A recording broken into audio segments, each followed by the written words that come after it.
Is it basically to put fear into people that are trying to find this waste and fraud? Is that what that is? The burning of the dealerships, I describe it to people this way. Let's say Social Security didn't send out their checks this month. My mother-in-law, who's 94, she wouldn't call and complain. She just wouldn't. She would think something got messed up, and she'll get it next month. Yeah. A fraudster always makes the loudest noise, screaming, yelling, and complaining. Anybody who's been in the payment system and the process system knows the easiest way to find the fraudster is to stop payments and listen. Yeah. Because whoever screams is the one stealing. Congressman Sue. So, Mr. Lutnick. And I was checking out his hands. Did you see that? You see his hands? Let's look at that again. Let's say Social Security didn't send out their checks this month. My mother-in-law, who's 94, she wouldn't call and complain. What's up with that? What is he speaking without speaking? Somebody put in the comment section. It's been a while since I've seen somebody do that. What does that mean? Does that mean you're looking through things from a different lens? Like that's a TV screen hand motion? And is he talking in code when he says 94? My 94 mother-in-law, grandmother, she wouldn't complain. Because she could call you. That's why. What do you mean? And the 94th day of the year just happens to be April 4th. And who's the 44th president? Well, come on, man. Come on. I think we got the wrong people in government. In fact, I know we do. This is insensitive. It's also a possibility of him testing the waters,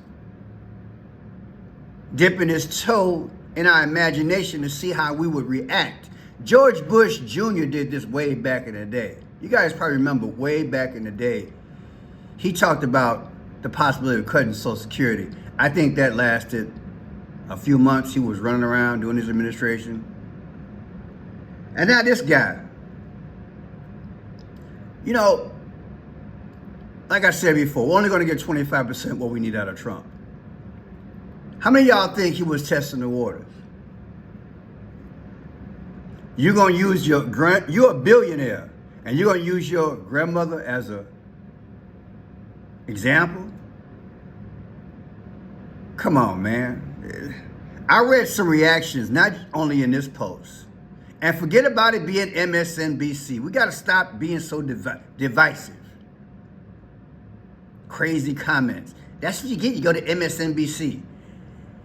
Forget about MSNBC and listen to what this guy is saying. For once, Americans, stop being so divisive. And please get the message.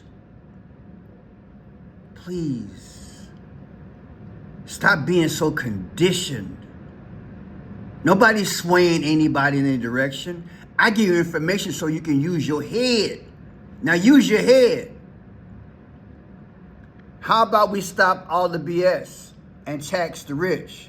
The French Revolution suddenly makes perfect sense. I am 73 and my husband is 80. My husband and I basically live on Social Security after working our entire life. He is pure evil. Are you kidding me? A billionaire telling me I could do without monthly check? Give me a break.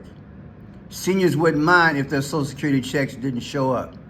The man is delusional. There's not a podcast or whoever site that I went on where people thought this man was heartless. They were like, Pearson, this guy is heartless. And how come during the campaign, Trump didn't drill down to tell us that there would be a possibility of somebody making a comment like this? I mean, it's borderline deception. You get in there and you allegedly test the waters.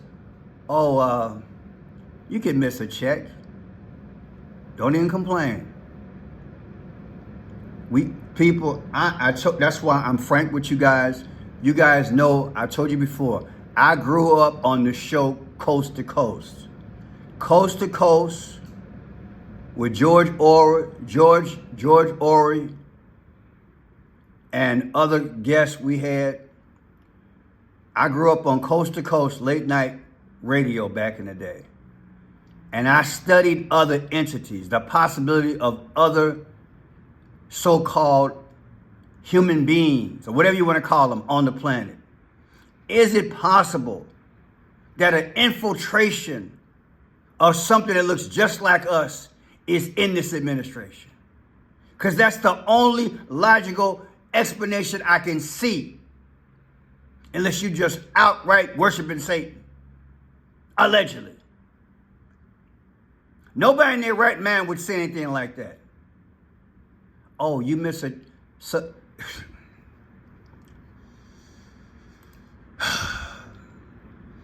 Billionaire Trump aide uses mom-in-law 94 to defend Doge Social Security cuts. I'm not going to even read it. I'm so disgusted. You ever get to the point just get disgusted? He doesn't deserve the oxygen. These people have wiggled their way into the White House, right in the back of the mega movement. How many mega folks, how y'all feel right about now? I wasn't a mega folk. I was just pro-Trump morals. And I was a realist. I've said it before. I know I'll get the crazy comments. Guess what you get, Pearson? You got to get involved in the game to have some type of headway. I knew going in, I wasn't naive. We're only going to get 25% of what we need out of Trump. Between the Christians and the patriots, we might have to go down to Washington, D.C. and let them know we mean business. It's called the Moses moment. Let my people go. Trump never said he was going to hire these outside people like this and have them allegedly steer the course and say crazy things like they're saying now. Listen to him here. When people understand the things he's building, the robots he's building, the technology he's building, people are going to be dreaming of today and Jesse Waters and thinking, gosh, I should have bought Elon Musk stock. I mean, who wouldn't invest in Elon Musk? You got to be kidding. All right, so you're calling the bottom. This is it.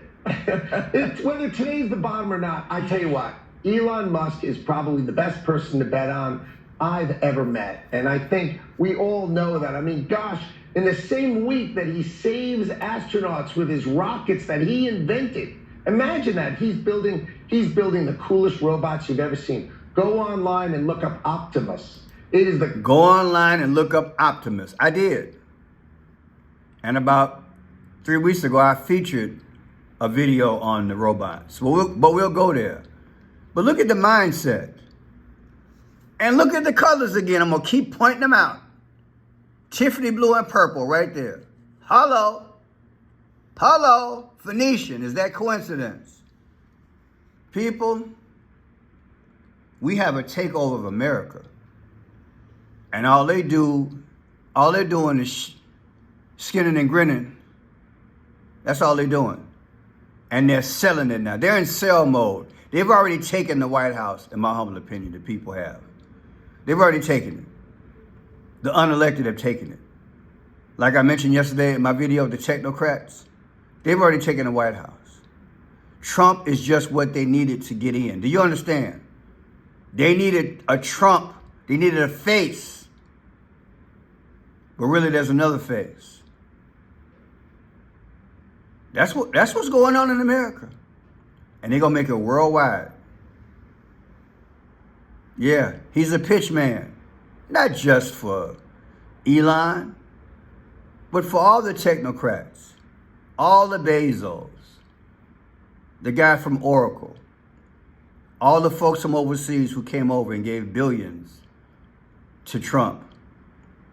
This is the sunny, sunny golden age that they're not going to tell you about, where you're going to own nothing and be happy.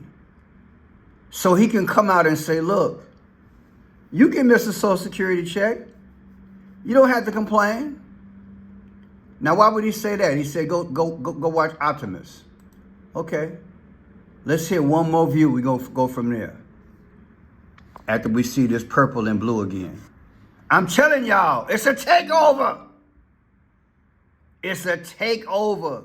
You seeing these colors everywhere. Everywhere. Please come to Jesus.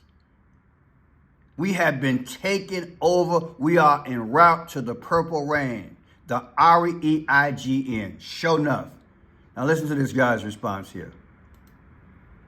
He's got a blind spot, and it's called the working person. You just can't appreciate that when you've not gone through, you've been on a bus stop, or you've not been in a public restroom or a public airport in 20 or 30 years. And of course, his mother-in-law is going to go to him if she has a problem.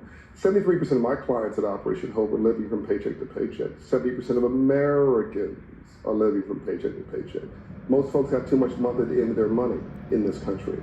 And you're right. They have too much month at the end of their money.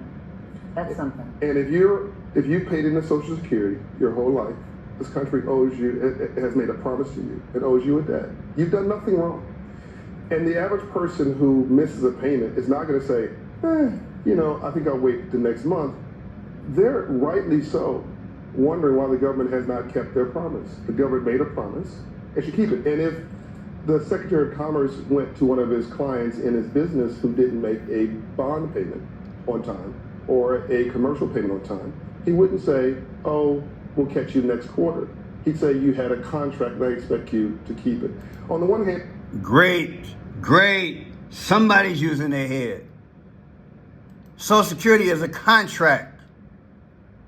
It's a contract where these folks don't understand. How many videos have I done this year and even last year and the year before about economics in relation to the 1%? They don't pay their fair share. There's a contract. If I pay money into Social Security, it was one of the most great things that they did after the 1929 crash. It was smart. How do you expect people to live after 70 years old? Want them to work till they drop? That's the answer. That's their mindset, in my humble opinion, allegedly. Look at what they're building. He said go to Optimus, didn't he? Oops, there it is. That's your replacement. There's not going to be enough money put in Social Security in the future. There's not going to be enough money put into the federal government or the state government that you can withdraw from taxes to take care of fire, police, the essentials. Because this thing is the future. This is what they're investing in, people. And it needs to stop. It needs to stop. But it will not stop because they're in power and they have been in secret in power. The Technocrats have been out there since the 1930s. They've been out there a long time. Long time. Matter of fact, you know what I want to do? I want to put this down because I want to go get a book. I apologize.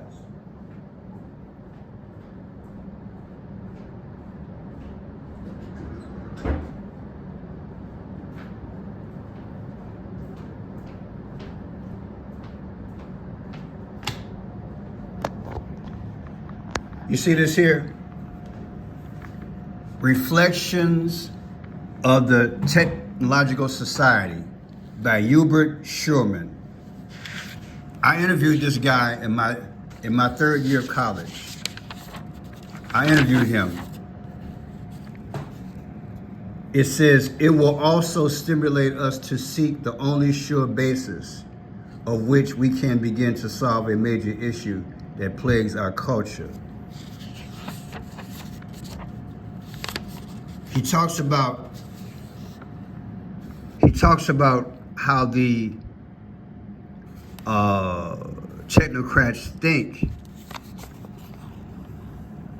these revolutionary or critical futurologists, as they are also called, are opposed to a rigid, highly deterministic future under the leadership of a technocratic elite.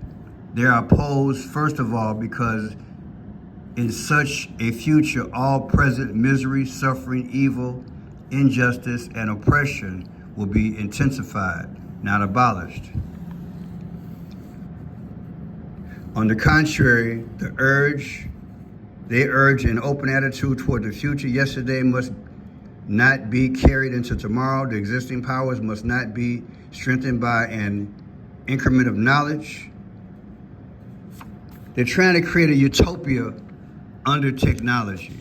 So I just read you to those who were against it. He says, a modern man has been reduced to a statistic. He is lonely, he has lost his identity, and he has no real sense of belonging. Today's production-consumption complex conceals only too well that man, in truth, has become the captive of the constant stream of scientific and technological change. Man no longer has technological under control. Man no longer has technology under control. Technology has gotten out of hand and now controls him. I interviewed this guy, I want to say in 1978. He came out with this book in 1976. That's right, Mr. Schumann. May he rest in peace. But yeah, I interviewed this guy back in the day. I did the video maybe about a year ago. But yeah, people. I don't know if you can get it on Amazon, but you can read it. Reflections of the Technological Society. This is where we're going. Do you know that even though God said, because we sin, you work by the sweat of your brow? The reality of that is not just that we would work, but we would also find self-worth in the unique qualities and abilities and characteristics that God gave us. If a man or woman is not working toward a goal, if they're not doing something which gives back after they put in, then their self-worth diminishes after a while, and their dependency becomes upon that which takes care of their existence. And this is what they're presenting, and they're not telling you what I just told you, because it's deep. The less human beings that are out here doing things for themselves, the less self-worth, the less that you'll feel how you belong and where you belong on the planet. And your contribution, you feel like empty.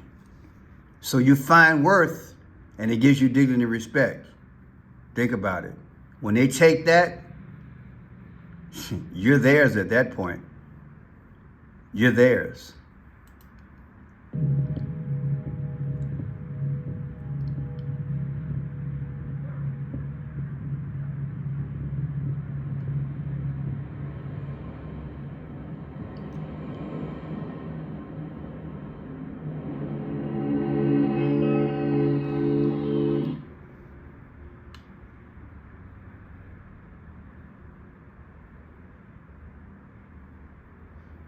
Tesla design, 2 DOF accurate neck, Acros integrated electronics, 30% walk speed boost, foot force torques sensoring.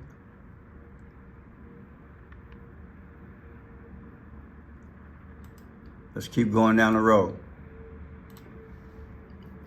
For our cars, the batteries, power electronics, the advanced motors, gearboxes, the software, the AI inference computer, it all actually applies to a humanoid robot. It's the same techniques. It's just a robot with arms and legs instead of a robot with wheels. And we've made a lot of progress with Optimus. And as you can see, we started up with someone in a robot suit, sort of down, and then we've progressed dramatically year after year. So if you extrapolate this, you're really going to have something spectacular, something that anyone could own. So you can have your own personal R2-D2 C-3PO.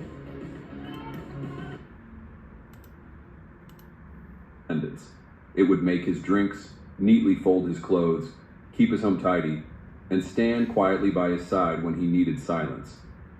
It could take him for a walk, or cook a plate of spaghetti ready in 20 minutes. So John could stay in his own home, safe and independent, until the very end. That's right. This is the future that Tesla Optimus Gen 3 is striving to bring us, and we are just months away from reaching that moment. As promised, we will soon reveal the full production plan and the official launch timeline for Optimus Gen 3. But first, let's take a closer look at what Tesla is doing to ensure that Optimus is truly ready for the real world. Will it actually be useful?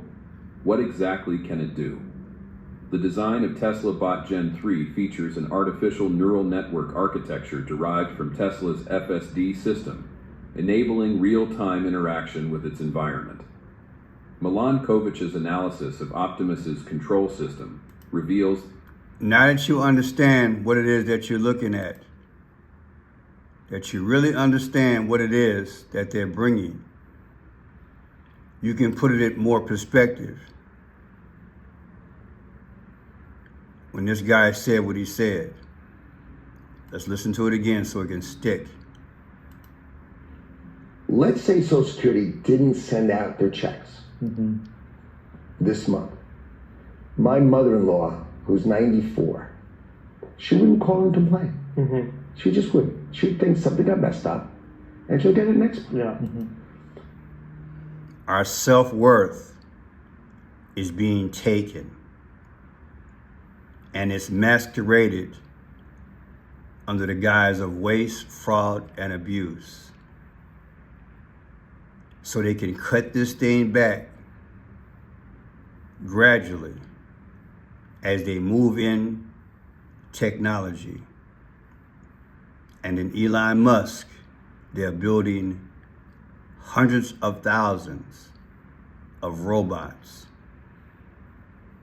that will take the place of many human beings, cutting off at the knees the economic tax base that has secured our country for generations.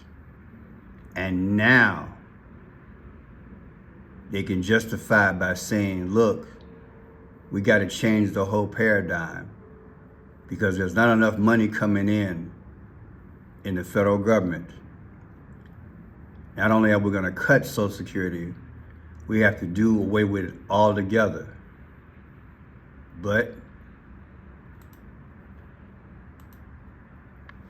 here's a robot. It's got your back. But all it is a Julius Caesar moment where they're stabbing you in the back.